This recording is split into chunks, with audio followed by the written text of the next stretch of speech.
সম্মানিত সুধীবৃন্দ, বাফেলো টাইমসের এই বিশেষ আয়োজন ধূমকেতু দেখার জন্য সবাইকে সাদর আমন্ত্রণ জানাচ্ছি।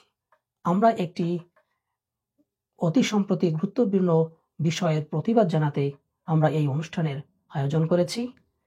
আপনারা হয়তো অনেকেই জানেন, ভারতের সঙ্গীত পরিচালক A.R. রহমান একটি গান কম্পোজ করেছেন, যেটা বাংলাদেশের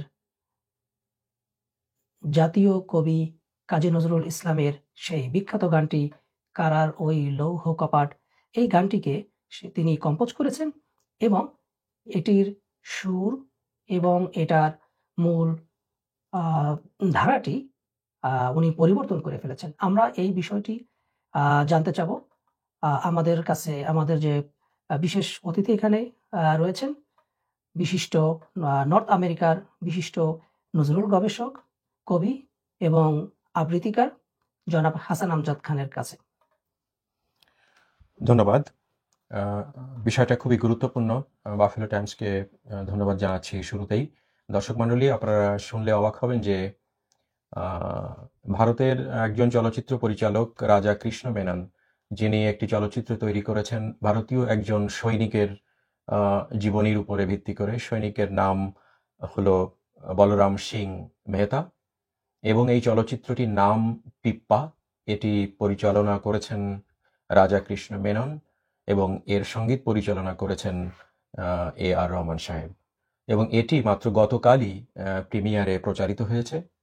সেখানে এই কারারই লৌহ কপাট কাজী নজরুল ইসলামের বিখ্যাত দেশ উন্মাদনা এবং সারা বিশ্বের যে নিষ্পেষিত কারারুদ্ধ মানুষের যে মনের গান, সেটিকে তিনি মূল কাঠামো এবং সুরকে পরিবর্তন করেছেন। আমার প্রশ্ন একটা আপনার কাছে, যে গানটার তো আধুনিকায়ন করতে গিয়ে আধুনিক ইকুইপমেন্ট ব্যবহার করা যেতে পারে। তারপরে আমরা দেখি অনেক পুরোনো গান নতুন করে রিমিক্স করে ব্যবহার করা হচ্ছে, নতুন করে কম্পোজ করা হচ্ছে।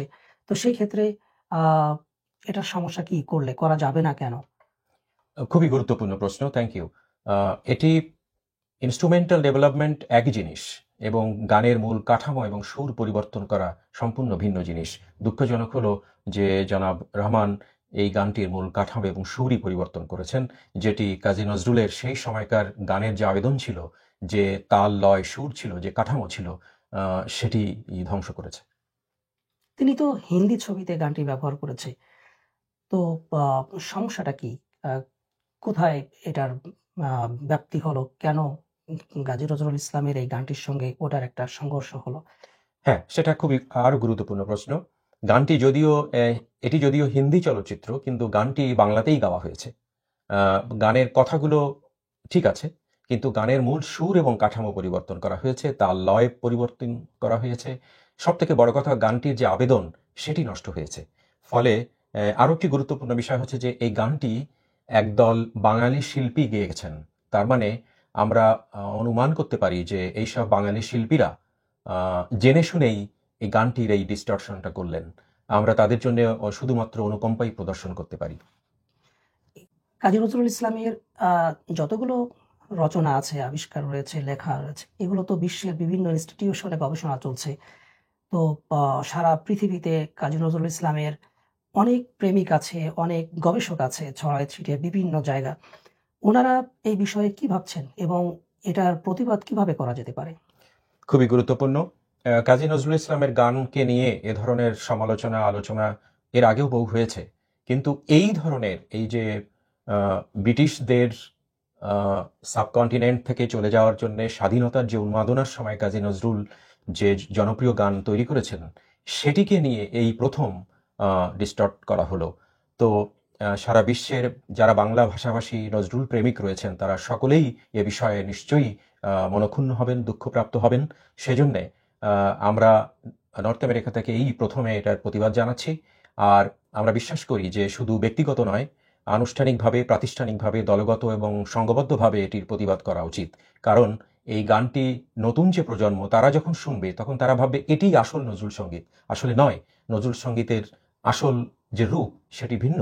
তাই উচিত হবে, আমি অনুরোধ রাখছি যে জনাব রহমান এই গানটির এভাবে ডিস্টর্ট করার জন্য দুঃখ প্রকাশ করবেন এবং সব রকম